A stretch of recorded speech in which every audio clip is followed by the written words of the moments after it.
ಚೋಟಾ boss, ನಾನಿನ್ನೂ ಯಾಕೆ ಮದುವೆ ಆಗಿಲ್ಲ ಅಂದರೆ ನಾನು ನನ್ನ ಮೀನುಗೋಸ್ಕರ ಮದುವೆ ಆಗಿಲ್ಲ. ಈ ಕಾಂತ ಇಲ್ಲ ಅಂದರೆ ಮೀನು ಇಲ್ಲ, ಮೀನು ಇಲ್ಲ ಅಂದರೆ ಈ ಕಾಂತ ಇಲ್ಲ. ನಮ್ಮಿಬ್ಬರದು ಅಮರ ಮಧುರ ಪ್ರೇಮ. ಯಾಕೆ ಸುಳ್ಳು ಹೇಳ್ತಿದ್ದೀರಾ? ನಿಮ್ ಯೋಗ್ಯತೆಗೆ ಯಾವ ಹುಡುಗಿನೂ ಸಿಕ್ಕಿಲ್ಲ ಅಂತ ಹೇಳಿ. ಅಲ್ಲ, ಅದಕ್ಕೆ ಆ ಹುಡುಗಿ ಯಾರು ಅಂತ ನೀವಾದ್ರೂ ನೋಡ್ಬಾರ್ದಾ? ಅಯ್ಯೋ ಅಮ್ಮು, ಆ ಕಳ್ಳ ನನ್ನ ಬ್ಯಾಗ್ ಕತ್ಕೊಂಡು ಹೋದ ಅಲ್ಲ, ಆ ಟೆನ್ಷನಲ್ಲಿ ನನಗೆ ಏನು ಮಾಡಬೇಕು ಅಂತಾನೆ ಗೊತ್ತಾಗ್ಲಿಲ್ಲ.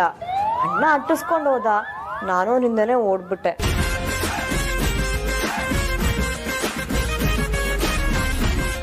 ಆ್ಯಪಲ್ಲಿ ನನಗೆ ಧ್ರುವನ್ ಕಡೆ ಗಮನ ಕೊಡೋಕ್ಕಾಗಲಿಲ್ಲ. ಅಷ್ಟರಲ್ಲಿ ಆ ಹುಡುಗಿ ಬಂದು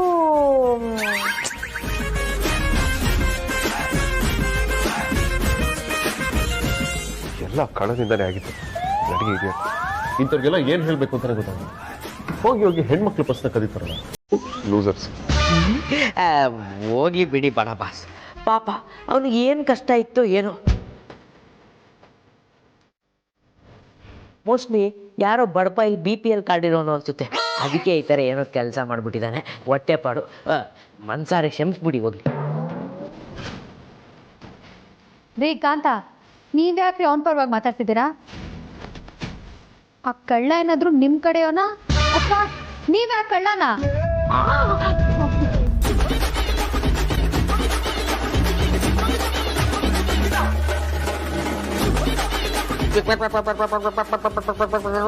ರೌಡಿ ಮೇಡಮ್, ನಾನು ಯಾಕೆ ಕಳ್ತನ ಮಾಡಲಿ? ನಮ್ಮ ಬಡ ಬಸ್ಸು ಇಷ್ಟು ಒಳ್ಳೆ ಪೊಸಿಷನ್ ಕೊಟ್ಟಿದ್ದಾರೆ, ಕೆಲಸ ಕೊಟ್ಟಿದ್ದಾರೆ, ಕೈ ತುಂಬ ಸಂಬಳ ಕೊಡ್ತಾರೆ, ಆವಾಗ ಮನೆಗೆ ಕರೆಸಿ ಚೆನ್ನಾಗಿ ಊಟನೂ ಹಾಕ್ತಾರೆ. ಇದು ಎಲ್ಲ ಇರಬೇಕಾದ್ರೆ ನಾನು ಯಾಕೆ ಕಳ್ತನ ಮಾಡಲಿ?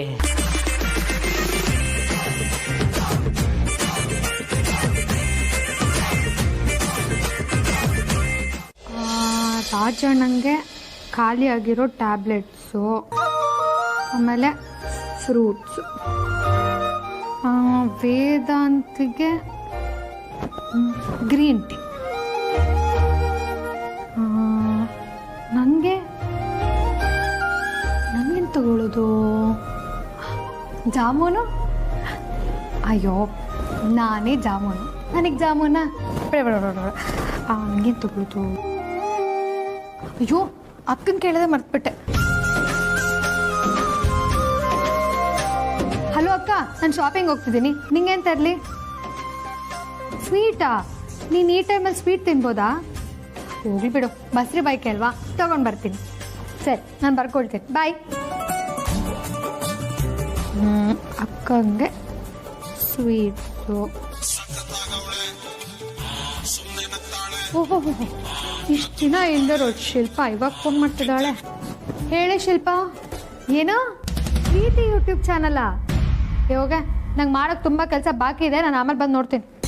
ಏನೋ ಅಪ್ರೂಪಕ್ಕೆ ಕಾಲ್ ಮಾಡೇನೋ ಹೇಳ್ತೀಯ ಅಂದ್ಕೊಂಡ್ರೆ ನೋಡೊಬ್ಳು ಯೂಟ್ಯೂಬ್ ಚಾನಲು ಅದು ಇದು ಅಂದ್ಕೊಂಡು ಫೋನ್ ಇಡೇ ನೀನು. ಶಿಲ್ಪ, ಏನು ಹೇಳ್ತಿದ್ಯಾ? ನಮ್ಮ ಅದಿತಿ ಯೂಟ್ಯೂಬ್ ಚಾನಲಲ್ಲಿ ಬರ್ತಿದ್ದಾಳ? ನೀನು ಸೀರಿಯಸ್ ಆಗಿ ಹೇಳ್ತಿದ್ಯಾ ತಾನೆ? ನಮ್ಮ ಅದಿತಿನೇನಾ? ನೀನು ಕರೆಕ್ಟಾಗಿ ನೋಡಿದ್ಯಾ? ಸರಿ, ನಾನು ಮಾಡ್ತೀನಿ.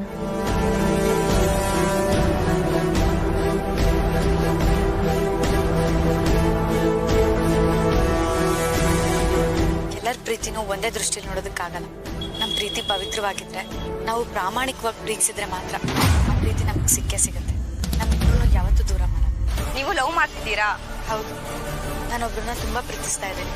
ಮದುವೆ ಆಗಬೇಕು ಅಂತಾನೂ ಅಂದ್ಕೊಂಡಿದ್ದೀನಿ. ಆದರೆ ಅವ್ರಿಗೆ ಸ್ವಲ್ಪ ಹುಷಾರಿಲ್ಲ. ಆಕ್ಸಿಡೆಂಟ್ ಆಗಿ ಎದ್ದು ಓಡಾಡೋದಕ್ಕಾಗ್ತಾ ಇಲ್ಲ. ಅವ್ರು ಹುಷಾರಾದ ಕೂಡಲೇ ನಾವಿಬ್ಬರು ಬೇಗ ಮದುವೆ ಮಾಡ್ಕೊಳ್ತೀವಿ.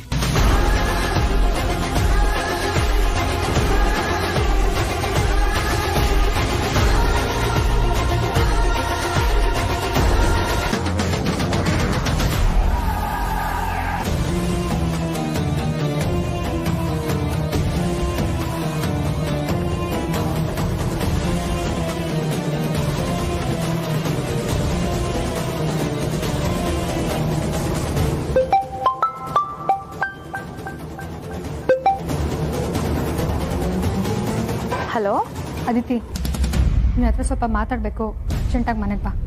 ಸರಿ ಕಣೆ. ಅಯ್ಯೋ ಹೋಗಿ ಅದಕ್ಕೆ, ಆ ಥರ ಎಲ್ಲ ಏನೂ ಇಲ್ಲ. ನೀ ಇಲ್ಲ ಅನ್ನೋದ್ರಲ್ಲೇ ಗೊತ್ತಾಗ್ತಿದೆ ಏನೋ ಇದೆ ಅಂತ. ನಿನ್ ಲವ್ವಿಗೆ ನಾನೇ ಬ್ರಿಡ್ಜ್ ಆಗಿರ್ಬೇಕಾದ್ರೆ ನನ್ನ ಹತ್ರನೇ ಸುಳ್ಳು ಹೇಳ್ತಾ ಇದೀಯಾ? ಅದಕ್ಕೆ ಆ ಥರ ಎಲ್ಲ ಏನೂ ಇಲ್ಲ ಅಂತ ಹೇಳ್ದೆ ತಾನೆ. ಅಕ್ಕನ ಹತ್ರ ಅರ್ಜೆಂಟಾಗಿ ಮಾತಾಡಬೇಕು, ನಾನು ಬರ್ತೀನಿ. ಹಾಯ್ ದೀತಿ. ಹಾಯ್ ಬಾವ. ಯಾವಾಗ ಬಂದೆ? ಈಗ ಬಂದೆ. ಗುಡ್. ಅದ್ಯಾ ಧ್ರುವ ತಿಂಡಿ ಆಯ್ತಾ? ಜಸ್ಟ್ ಆಯ್ತು ಅಣ್ಣ. ನನ್ಗೆ ಹುಡುಗಿನ ಹೇಗೆ ಕಂಡುಹಿಡಿಬೇಕು ಅಂತಾನೆ ಗೊತ್ತಾಗ್ತಿಲ್ಲ ಧ್ರುವ.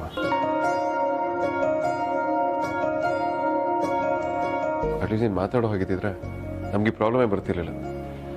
ಎಲ್ಲ ಸರಿ ಹೋಗಿರೋದು. ಏನ್ ಮಾಡ್ಬೇಕು ಅಂತಾನೆ ಗೊತ್ತಾಗ್ತಿಲ್ಲ ಧ್ರುವ.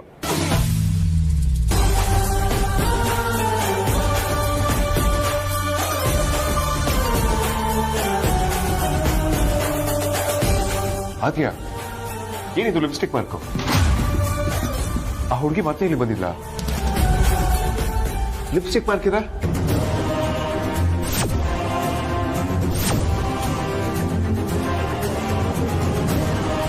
ನೀವ್ ಯಾರಾದ್ರೂ ಒಳ್ಳೆ ನೋಡಿದ್ರ?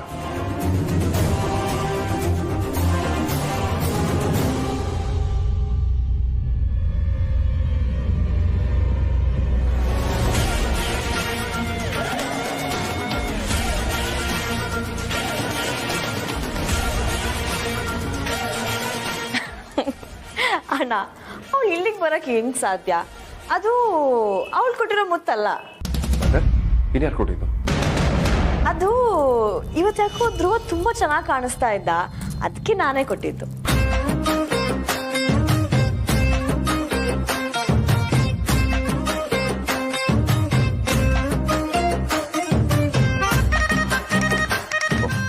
ಹೌದಾ? ನನ್ನ ಹುಡುಗಿ ಮನೆ ತನಕ ಬಂದ್ಬಿಟ್ಟು ಅನ್ಕೊಂಡೆ.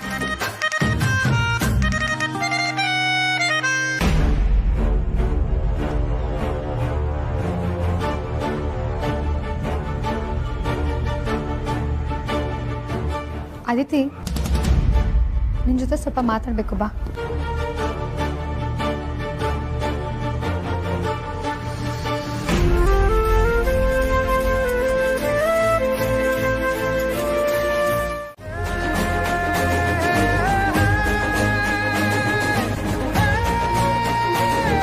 ಹಾಗಾದರೆ ರಾಜಣ್ಣಂಗೆ ಪಾರ್ಕಲ್ಲಿ ಮುದ್ದು ಕೊಟ್ಟಿದ್ದು ನೀನೇನಾ?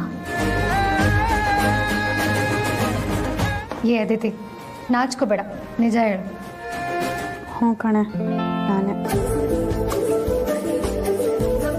ಅಲ್ಲ ಕಣೆ, ಇಷ್ಟು ದಿನ ನನ್ನ ಹತ್ರ ಯಾಕೆ ವಿಷಯ ಹೇಳಿಲ್ಲ? ಹೋಗ್ಲಿ, ವೇದಾಂತ ಹತ್ರನಾದರೂ ಹೇಳ್ಬೋದಿತ್ತಲ್ಲ. ಅದು ಧ್ರುವ ಪೂರ್ತಿಯಾಗಿ ಹುಷಾರಾದ್ಮೇಲೆ ಅಪ್ಪ ಅಮ್ಮಂಗೆ ಒಪ್ಪಿಸಿ ಆಮೇಲೆ ನಿಮ್ಗೆ ಹೇಳೋಣ ಅಂತ ಅಂದ್ಕೊಂಡೆ. ಆದರೆ ವಿಷಯ ಎಲ್ಲ ಈಗಲೇ ಗೊತ್ತಾಗೋಯ್ತು. ಅಲ್ಲ ಕಣೆ, ಈ ವಿಷಯ ನನ್ನ ಹತ್ರ ಹೇಳಿದಿದ್ರೆ ಅಪ್ಪ ಅಮ್ಮನ ಹತ್ರ ನಾನು ಮಾತಾಡ್ತಿರ್ಲಿಲ್ವಾ? ಹೇಗೂ ರಾಜಣ್ಣ ಹುಷಾರಾಗ್ತಿದ್ದಾರೆ. ಅಪ್ಪ ಅಮ್ಮಂಗೆ ರಾಜಣ್ಣ ಅಂದರೆ ಮೊದಲೇ ಪ್ರೀತಿ. ಹೇಳಿದಿದ್ರೆ ಅವ್ರು ಖಂಡಿತ ಒಪ್ಕೊಳ್ತಿದ್ರು. ಆದರೆ ನೀನೇ ಹೇಳಿದೆ ತಪ್ಪು ಮಾಡಿಬಿಟ್ಟೆ ಅನಿಸ್ತದೆ. ಧ್ರುವ ಹುಷಾರಾಗೋ ಮುಂಚೆನೇ ವಿಷಯ ಗೊತ್ತಾಗಿ ಆ ಸುಹಾಸಿನಿ ಏನಾದರೂ ಸುಮ್ಮನೆ ಅಪ್ಪ ಅಮ್ಮಂಗೆ ಅವಮಾನ ಮಾಡಿದ್ರೆ ಅಂತ ವಿಷಯ ಹೇಳೋಕ್ಕೆ ಹೋಗಲಿಲ್ಲ. ಸರಿ, ಈ ವಿಷಯ ಯಾರ್ಯಾರಿಗೆ ಗೊತ್ತಿದೆ? ಆದಿ ಅದಕ್ಕೆ ಬಿಟ್ಟರೆ ಈ ವಿಷಯ ಯಾರಿಗೂ ಗೊತ್ತಿಲ್ಲ. ಇಷ್ಟು ದಿನ ಅವರೇ ನಂಗೆ ಸಪೋರ್ಟ್ ಮಾಡಿದ್ದು. ಹೌದು, ನೀನು ರಾಜಣ್ಣನ ಯಾವಾಗಿಂದ ಲವ್ ಮಾಡ್ತಿದ್ಯಾ?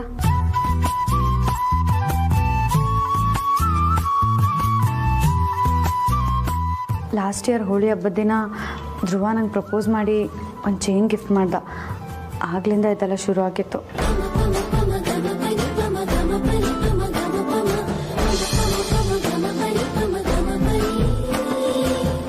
Aditi, I love you. I love you too ಧ್ರುವ.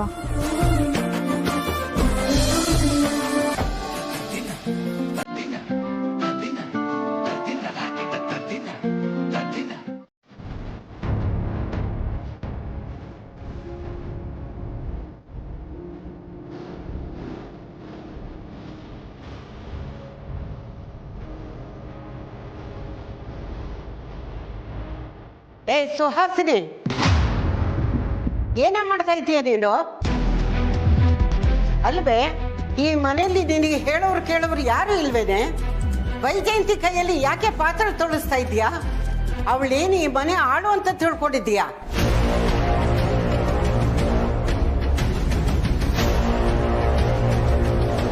ಅಮ್ಮ, ವೈಜಯಂತಿ ಕೈಲಿ ನಾನೇ ಪಾತ್ರೆ ತೊಳಸ್ತಾ ಇರೋದು ಅಂತ ನಿಂಗೆ ಹೇಗೆ ಗೊತ್ತಾಯ್ತು?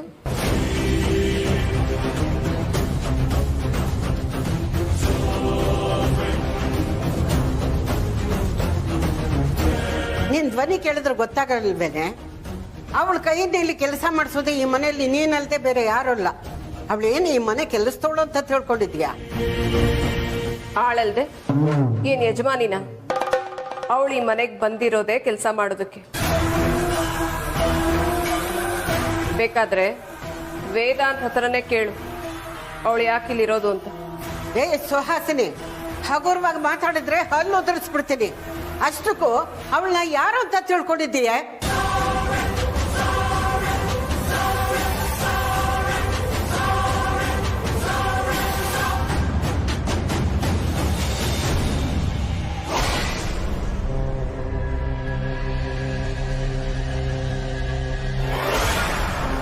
ಓ, ಹಾಗಾದ್ರೆ ಇವಳು ಯಾರು ಅಂತ ನಿನಗೆ ಮೊದಲೇ ಗೊತ್ತಾ? ನನಗೂ ಹೇಳು, ನಾನು ಸ್ವಲ್ಪ ತಿಳ್ಕೊತೀನಿ.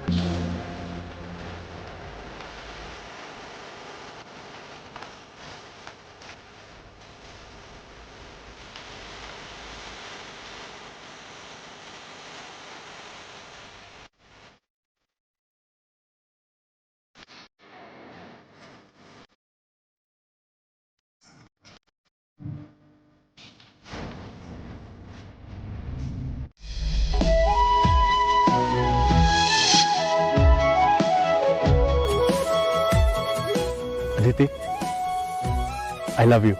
I love you too Dhruva. ಖುಷಿಯೆಲ್ಲ ಕಲೆ ಹಾಕಿ ನಿನಗಾಗಿ ನಾನು ಹೊತ್ತು ತರುವೆ. ನಿನ್ನ ಕನಸೆಲ್ಲ ನಾನನಸು ಮಾಡುವೆ. ಯಾರಿರಲಿ ಎದುರಲ್ಲಿ ನಾನೆಂದು ನಿನ್ನ ಮುಂದೆ ನಿಲ್ಲುವೆ. ನೋವೆ ಬರದಂತೆ ಪ್ರತಿ ನಿಮಿಷ ಕಾಯುವೆ. ನಡೆಯುವೆ ಜೊತೆ ನೆರಳಂತೆ, ಬಯಸುವೆ ಕೊನೆ ಇರದಂತೆ. ಮುಳುಗಡೆಯ ಭೀತಿಯ ಬದುಕಿಗೆ ನೆರವಾಗಿ ಬಂದ ದೈವವೇ, ನಿನಗೇನು ನಾನು ನೀಡಲೇ. ಸರಿ,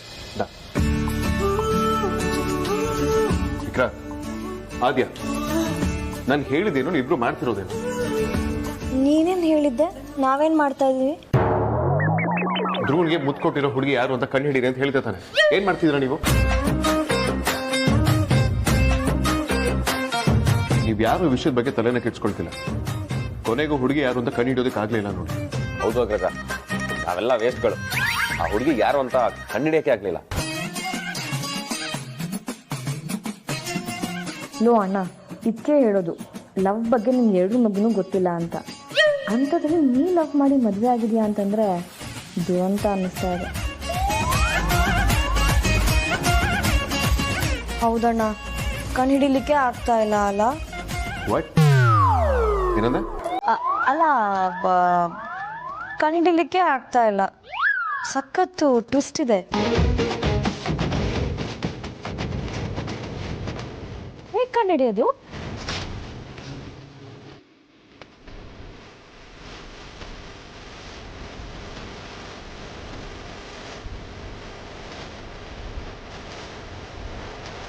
ಹಾ ಅಗ್ರಜ, ನೋಡಿ ನಾನೇನು ಬಂದು ನೋಡಿ ನನ್ನಿ ಬೈಲಿ.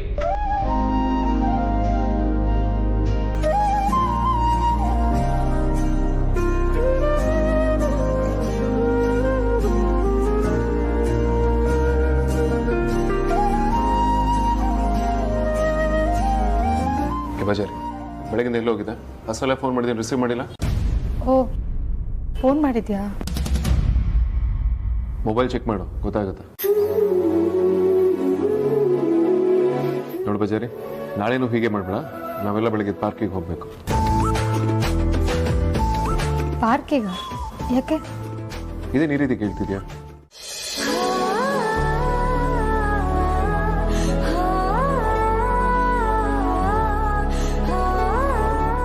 ಬಚಾರಿ ಎಲ್ಲಿ ಹೋದ್ಲು?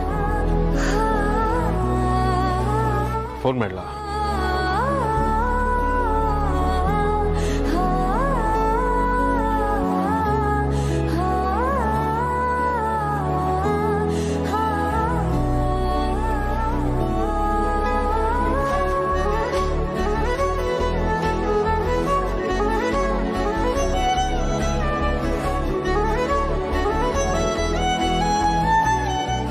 ನನ್ನ ಫೋನೇ ರಿಸೀವ್ ಮಾಡಲ್ವಾ?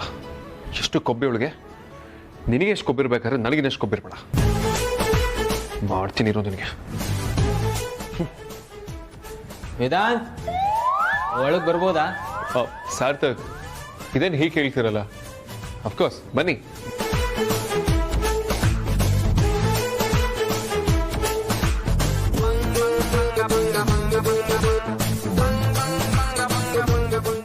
ವೇದಾಂತ್, ನಾನು ನಿಮ್ಮ ಹತ್ರ ಒಂದು ವಿಷಯದ ಬಗ್ಗೆ ಮಾತಾಡಬೇಕಿತ್ತು.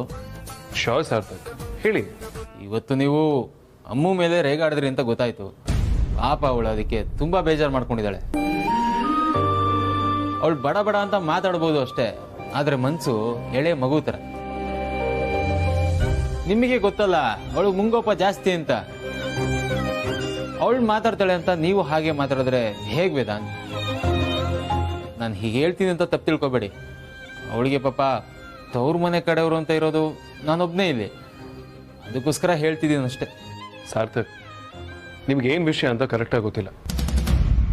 ನೀವು ಅವಳ ಪರವಾಗಿ ರಿಕ್ವೆಸ್ಟ್ ಮಾಡೋದು ಸರಿಯಲ್ಲ. ನೀವೇನೋ ತಲೆ ಕೆಡ್ಸ್ಕೊಳ್ಬೇಡಿ. ಬೇಕಿದ್ರೆ ಅವಳೇ ಬರ್ತಾಳೆ. ವೇದಾಂತ್, ನೀವು ಹೀಗೆ ಕಡ್ಡಿ ತುಂಡು ಮಾಡ್ದಾಗ ಹೇಳಿದ್ರೆ ಹೇಗೆ? ಸಂಸಾರ ಅನ್ನೋದು ಒಂದಿನದಲ್ಲ ಅಲ್ವಾ? ಕೋಪ ತಾಪ ಎಲ್ಲ ಬರೋದು ಸಹಜ ಅಲ್ವಾ? ಹಾಗಂತ ಅದನ್ನೇ ಕ್ಯಾರಿ ಮಾಡಕ್ ಹೋಗ್ಬಾರ್ದು.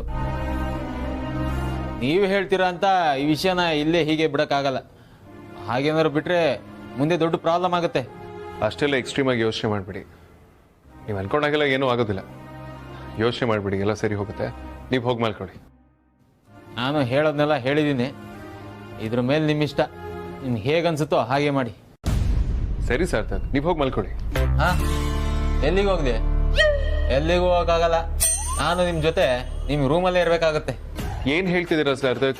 ನಾನು ಹೇಳಿದ್ದು ಹೋಗಿ ನಿಮ್ಮ ರೂಮಲ್ಲಿ ಮಲ್ಕೊಳ್ಳಿ ಅಂತ. ವೇದಾಂತ್, ನನಗೇನು ನಿಮ್ಮ ರೂಮಲ್ಲಿ ಮಲಗಬೇಕು ಅಂತ ಆಸೆ ಇಲ್ಲ.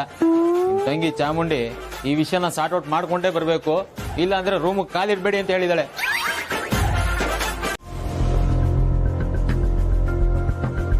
ನನ್ನ ಮನ್ಸಿಗೆ ನೋವಾಗಲ್ವಾ? ಹೆಂಡತಿ ಅನ್ನೋ ಮಾತು ಸೈಡಿಗಿರಲಿ. ಅಟ್ಲೀಸ್ಟ್ ನಾನೊಂದು ಹೆಣ್ಣು ಅಂತನಾದ್ರೂ ನೋಡೋದು ಬೇಡವಾ? ಹಿಂದೆ ಮುಂದೆ ಯೋಚನೆ ಮಾಡಿದೆ, ವಿಷಯ ಏನು ಅಂತ ತಿಳ್ಕೊಳ್ದೆ ಬೈದಿದ್ದು ತಪ್ಪಲ್ವಾ? ಇವರೇನೋ ಬಿಡ್ದಿರೋ ಕರ್ಮ ಅಂತ ಕರೀತಾರೆ. ಕರೆದಿದ್ದಾರೆ ಅಂತ ಹೋದ್ರೆ 3 ಕಾಸಿಗೂ ಕಿಮ್ಮತ್ತಿರಲ್ಲ. ಅದಕ್ಕೆ ನಾನು ಹೋಗ್ಲಿಲ್ಲ. ಸಂಸಾರ ಅಂದಮೇಲೆ ಯಾವತ್ತೂ ಸರಾಗವಾಗಿರಲ್ಲ. ಕೋಪ ತಾಪ ಎಲ್ಲ ಇದ್ದೇ ಇರುತ್ತೆ. ಅದನ್ನ ನಿಭಾಯಿಸ್ಕೊಂಡು ಸಮಾಧಾನವಾಗಿರ್ಬೇಕು. ಇಬ್ರು ಒಂದಾಗಿ ಚೆನ್ನಾಗಿರಿ. ಹೋಗಿ.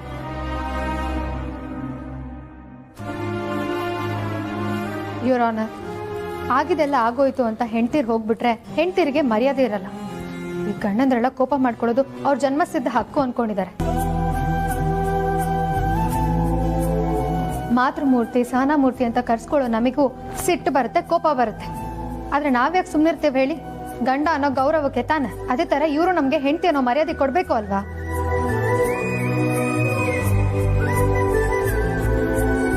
ಪ್ರೀತಿಯಿಂದ ನಡ್ಸ್ಕೊಳ್ಬೇಕು ಅಲ್ವಾ? ಅದ್ ಬಿಟ್ಟು ಎಲ್ಲರ ಮುಂದೆ ಬೈಯೋದ್ ಸರಿನಾ? ಹೌದು, ಅಮೂಲ್ಯ ಅವ್ರು ಹೇಳೋದ್ರಲ್ಲಿ ಸತ್ಯ ಇದೆ. ವೇದಾಂತ್ ಅವರೇ, ಇದ್ರ ಬಗ್ಗೆ ನೀವೇನ್ ಹೇಳ್ತೀರಾ? ಯುವರ್ ಆನರ್, ಅವ್ರು ಹೇಳಿರೋ ಲೆವೆಲ್ಗೆಲ್ಲ ನಾನೇನು ಬೈದಿಲ್ಲ, ಅಥವಾ ಅವ್ರ ಗೌರವಕ್ಕೆ ಧಕ್ಕೆ ಬರೋ ರೀತಿ ನಾನೇನು ಮಾಡೂ ಇಲ್ಲ.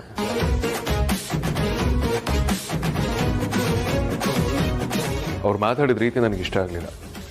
ಅದಕ್ಕೆ ಸ್ವಲ್ಪ ಖಾರವಾಗಿ ರಿಪ್ಲೈ ಮಾಡಿದಷ್ಟೇ. ಅದನ್ನು ಬಿಟ್ಟು ಅವ್ರು ಅಗೌರವಾಗಿ ನಡ್ಕೊಳ್ಳಿಲ್ಲ. ಇನ್ಫ್ಯಾಕ್ಟ್ ನಾವೆಲ್ಲ ಫ್ಯಾಮಿಲಿಯವರೇ ಕೂತು ಮಾತಾಡ್ತಿದ್ದೀವಿ, ಹೊರಗಿನವ್ರು ಯಾರೂ ಇರಲಿಲ್ಲ. ಯುವರ್ ಆನರ್, ರೇಗಿದ್ದೀನಿ ಅಂತ ಅವ್ರ ತಪ್ಪನ್ನ ಅವ್ರು ಒಪ್ಕೊಳ್ತಿದ್ದಾರೆ. ಈಗ ಅವರೆಲ್ಲರೂ ಮುಂದೆ ನನಗೆ ಸಾರಿ ಕೇಳಬೇಕು, ಆಗಲೇ ನಾನು ರಾಜಿ ಆಗೋದು. ಹೌದು ಯುವರ್ ಆನರ್, ಅವರೆಲ್ಲರ ಮುಂದೆ ಇವಾಗ ನನಗೆ ಕ್ಷಮೆ ಕೇಳಲೇಬೇಕು. ವಾಟ್? ಆಗಲ್ಲ ಆನರ್, ಇಷ್ಟಕ್ಕೆಲ್ಲ ಯಾರು ಸಾರಿ ಕೇಳ್ತಾರೆ?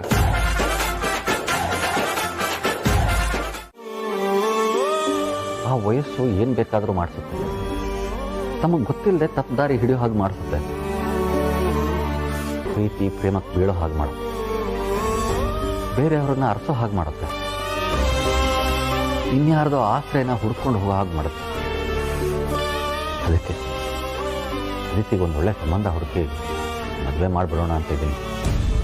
ನಮ್ಮ ಅದಿತಿ ಮದುವೆ ಜವಾಬ್ದಾರಿನ ನಾವು ಸಂಪೂರ್ಣವಾಗಿ ನಮ್ಮ ಅಳಿಯಂದ್ರ ಮೇಲೆ ಹಾಕಿದ್ವಿ. ಆದರೂ ಎಲ್ಲೋ ಒಂದು ಕಡೆ ಹೆತ್ತವರಾಗಿ ನಮ್ಮ ಪ್ರಯತ್ನನೂ ಇರಬೇಕಲ್ವಾ? ನೀವು ಹೇಳ್ತಿರೋದು ಸರಿಯಾಗಿದೆ. ನೀವೊಂದು ಒಳ್ಳೆ ಸಂಬಂಧ ಹುಡುಕಿ ಮದುವೆ ಮಾಡೋಣ. ಆದರೆ ಈ ಸಂದರ್ಭದಲ್ಲಿ ನಿಮ್ಮ ನಿರ್ಧಾರ ಸರಿಯಾಗಿದೆ ಅಂತ ನಿಮ್ಗನ್ಸುತ್ತಾ? ಇಲ್ಲ ಪರಿ, ನನ್ನ ನಿರ್ಧಾರ ಸರಿ ಅಂತಲೇ ಅನ್ನಿಸ್ತಾ ಇದೆ. ಅದಿತಿ ಏನು ಚಿಕ್ಕವಳಲ್ಲ, ಅವಳಿಗೂ ಮದುವೆ ವಯಸ್ಸಾಗಿದೆ. ಈ ವಿಷಯನ ಸಾಕಷ್ಟು ಬಾರಿ ನೀನು ನನ್ನ ಹತ್ರ ಹೇಳಾಗಿದೆ. ಈಗ ಯಾಕೋ ನನಗೂ ಹಾಗೆ ಅನ್ನಿಸ್ತಾ ಇದೆ. ಅವಳಿಗೆ ಮದುವೆ ಮಾಡಿಬಿಡೋದು ಒಳ್ಳೇದು ಅನ್ನಿಸುತ್ತೆ. ಆಮೇಲೆ ಮದುವೆ ಆಗಿ ಹೋದ್ಮೇಲೆ ಅವಳು ಗಂಡ ಒಪ್ಪಿದ್ರೆ ಅವಳು ಓದನ್ನ ಮುಂದುವರಿಸ್ಬೋದು. ವಯಸ್ಸಿಗೆ ಬಂದಿರೋ ಹೆಣ್ಮಕ್ಳನ್ನ ಮನೇಲಿ ಇಟ್ಕೊಳ್ಳೋದು ತುಂಬ ಕಷ್ಟ. ಒಂದು ಕೆಲಸ ಮಾಡೋಣ, ನನಗೆ ಗೊತ್ತಿರೋ ಕಡೆ ನಾನು ಹೇಳ್ತೀನಿ, ನಿಮ್ಗೆ ಗೊತ್ತಿರೋ ಕಡೆ ನೀವು ಹೇಳಿ. ಯಾವುದಾದ್ರೂ ಒಂದು ಒಳ್ಳೆ ಸಂಬಂಧ ಬರ್ಬೋದು. ನೀನೇನೇ ಮಾಡಿದ್ರು ಮದುವೆ ಮಾಡೋಕ್ಕಂತೂ ಆಗಲ್ಲ, ಗೊತ್ತಾಯ್ತಾ? ಅದೇ ಹೇಗೆ ಅಂತ. ಹೇಗೆ ಅಂದರೆ ನಂಗೆ ನೆನ್ನೆ ಆ ಹುಡುಗಿ ಸಿಕ್ಕಿದ್ಲು. ವಾಟ್? ಆ ಹುಡುಗಿ ನಿನಗೆ ಸಿಕ್ಕಿದ್ದ? ಆ ಹುಡುಗಿ ಯಾರು? ಅವಳ ಮನೆಯಲ್ಲಿದೆ? ಅವಳ ಡೀಟೇಲ್ಸ್ ಏನು? ಅದೆಲ್ಲ ತಿಳ್ಕೊಂಡು ಪ್ರಯೋಜನ ಇಲ್ಲ ಬಿಡು, ಅವಳು ಒಪ್ಕೊಳ್ಳಲ್ಲ. ಬಜಾರಿ, ಅವಳು ಯಾರು, ಎಲ್ಲಿದ್ದಾಳೆ ಅನ್ನೋದನ್ನು ತೋರಿಸು. ಅವಳನ್ನ ಹೇಗಾದ್ರೂ ಮಾಡಿ ನಾನು ಕನ್ವಿನ್ಸ್ ಮಾಡ್ತೀನಿ, ಮದುವೆಗೆ ಒಪ್ಪಿಸ್ತೀನಿ. ಅವಳು ಧ್ರುವನ ಅಷ್ಟೊಂದು ಇಷ್ಟಪಡ್ತಾಳೆ, ಮದುವೆ ಆಗಿಲ್ಲ ಅಂದ್ರೆ ಏನರ್ಥ? ಹುಡುಗಿ ಕಡೆಯಿಂದ ಏನೂ ಪ್ರಾಬ್ಲಮ್ ಇಲ್ಲ ವೇದಾಂತ್. ಪ್ರಾಬ್ಲಮ್ ಇರೋದು ಹುಡುಗಿ ತಂದೆ ಕಡೆಯಿಂದ. ಹೌದಾ? ಏನಂತ? ಈಗ ದೊಡ್ಡ ಸಂಬಂಧ ಎಲ್ಲ ನೋಡೋದಕ್ಕೆ ಹೋಗ್ಬೇಡ. ನಮ್ಮ ಅಂತಸ್ತಿಗೆ ತಕ್ಕವನಾಗಿದ್ರೆ ಸಾಕು. ಕಡೆ ಪಕ್ಷ ನನ್ನ ಹಾಗೆ ಆಟೋ ಓಡಿಸ್ಕೊಂಡು ಸೆಕ್ಯೂರಿಟಿ ಗಾರ್ಡ್ ಕೆಲಸ ಮಾಡ್ತಾ ಇದ್ರು ಸಾಕು. ಈಗಾಗಲೇ ನಾನೇ ನನ್ನ ಇಬ್ಬರು ಮಕ್ಕಳನ್ನು ಶ್ರೀಮಂತರ ಮನೆಗೆ ಕೊಟ್ಟು ಮದುವೆ ಮಾಡಿದ್ದೀನಿ. ಇವಳನ್ನು ಶ್ರೀಮಂತರ ಮನೆಗೆ ಕೊಡೋದಕ್ಕೆ ನನಗೆ ಇಷ್ಟ ಇಲ್ಲ.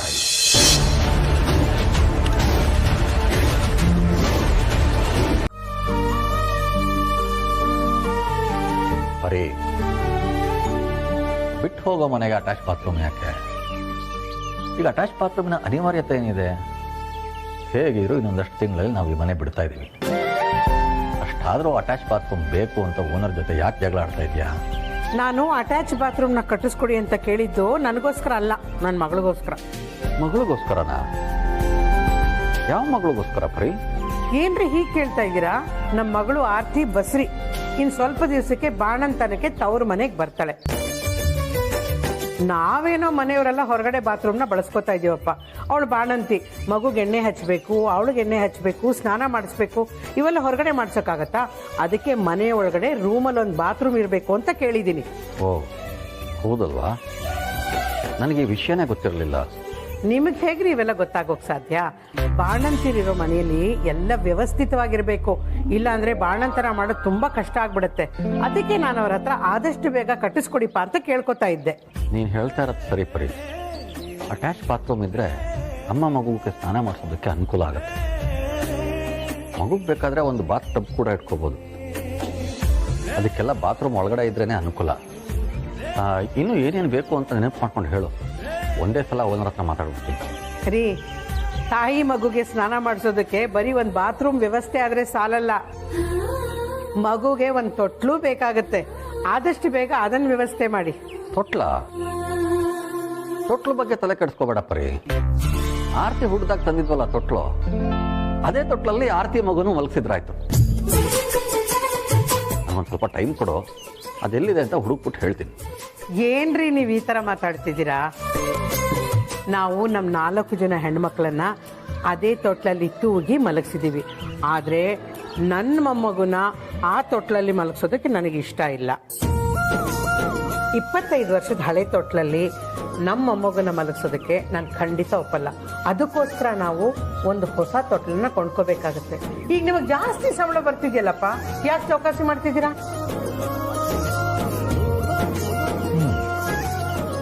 ಆಯ್ತು ಸರ್, ನಾನಿನ್ನು ಬರ್ತೀನಿ.